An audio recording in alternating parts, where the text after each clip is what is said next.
একটা ম্যাগির প্যাকেট নিয়েছি, ম্যাগিটা জলের মধ্যে দিয়ে দিচ্ছি।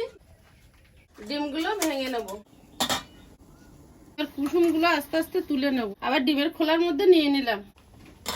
ম্যাগিটা ভাজা হয়েছে, ম্যাগিটা এবার এই ডিমের মধ্যে ঢেলে নিচ্ছি। আজকের ম্যাগিটা সম্পূর্ণ আলাদা ভাবে বানাবো। একটু লঙ্কার গুঁড়ো দিয়ে দেবো, একটু লবণ দিয়ে দিচ্ছি, হলুদ গুঁড়ো। ভালোভাবে ডিমের সঙ্গে মিশিয়ে নেব। তেল দিয়ে দেবো। হ্যাঁ, ম্যাগি তেল দিয়ে বানাবে? হ্যাঁ, ম্যাগি তেল দিয়ে ফ্রাই প্যানে দিয়ে দেবো। মাঝখানটা ফাঁকা করে নিয়েছি, ওখানে কুসুমটা দিয়ে দেবো।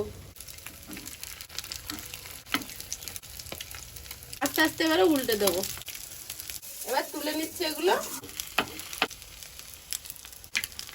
যে সমস্ত বাচ্চারা ডিম খেতে চায় না বা ডিমের কুসুম খেতে চায় না, তাদের জন্য এই পদ্ধতি।